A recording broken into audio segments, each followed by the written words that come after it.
The Simplex converted to a Great Western Railway Prairie tank part 37, dismantling the chassis starting with the side rods and centre wheel set.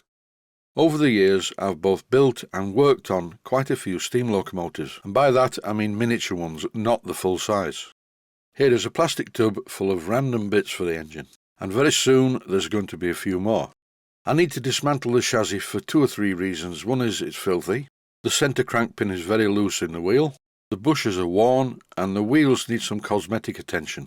The first thing to do is to release the link from the return crank, and as you can see the centre crank pin is moving quite a lot. The position of this return crank sets the timing for the engine, so a little bit of movement isn't a massive problem, but there shouldn't be any movement at all.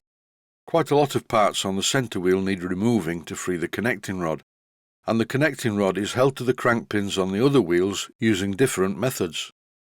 To remove this large nut, it's a good idea to lock the wheel. I'm using a big screwdriver, but not from the top as shown in the previous clip. I've fitted it between the spokes from underneath. That way I can rotate the spanner as shown all the way around, and of course it's better for the video. The nut is still a bit tight, which is a good thing. Just a final turn of the spanner and it's loose. From the rear of the engine to the front of the engine. And because the coupling rod is very close to the crosshead guide, it's secured to the crank pin using an Allen head bolt. Be very careful when using Allen keys with the ball ends. Use the short end to slacken off the bolt, and then you can use the ball end to remove the part. Warning, if you put too much pressure on the ball end of these Allen keys, the ball can break off in the head of the bolt, which is not a problem if it's a cap head bolt, but it is if it's a countersunk one, or even worse if it was a grub screw, down inside an eccentric sheave for instance. In this clip, I've just removed the nut from the pin that holds the small end into the crosshead, and by small end I mean the small end of the connecting rod. Normally you would remove the nut and just tap out the pin, but not so in this case. The front of the crosshead is a shaped plate that's secured to the crosshead itself using no less than 6 10BA hexagon bolts. It took me a while to find the correct size socket, but I got there in the end. As the bolts were very tight into the crosshead, I loosened them initially with this spanner. This is one of a very cheap set of laser cut spanners that I bought from Blackgates Engineering, and when I first featured them in a video, as soon as it went public on YouTube, a public YouTube viewer commented, "I would not use such rubbish tools."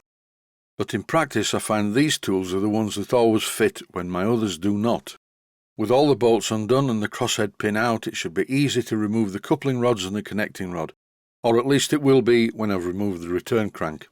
I'm slackening off the nut, which is a lock nut for the pinch bolt, which is really what you use to initially clamp the return crank to the crank pin to set the valve timing. Then you cross drill the return crank and the crank pin and fit a taper pin in there.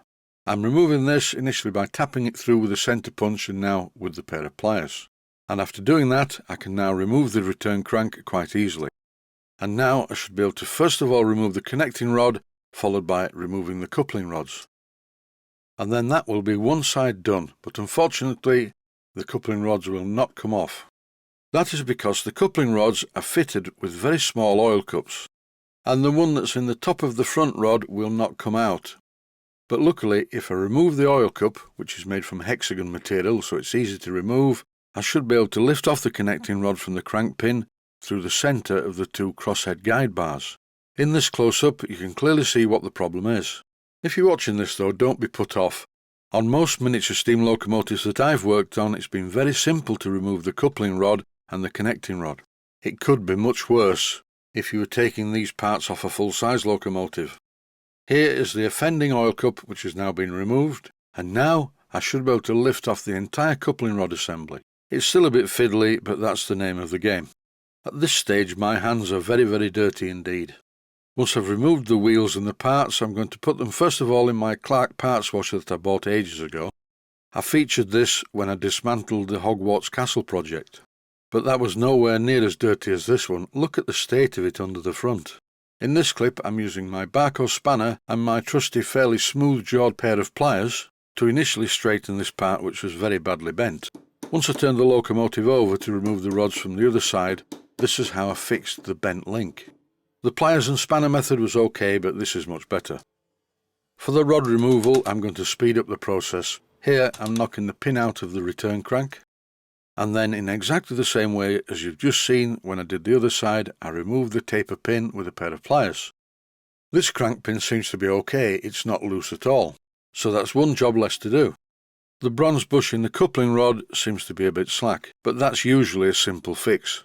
In this clip I'm removing the large nut from the crank pin on the rear wheel, and once I remove the washer you can see that this is really badly worn, it's extremely oval, and this is a bit of a worry. Could it be by prolonged normal wear, or could it be because the wheels are not quartered correctly? I will find out when I come to put it back together. Moving on to the front wheel, I'm removing the countersunk Allen bolt, and now I'm getting really concerned because the washer's not in the centre. Look at this. Now before I go any further, you do need a little bit of play on coupling rods on a steam locomotive. This is not my opinion, it's based on fact.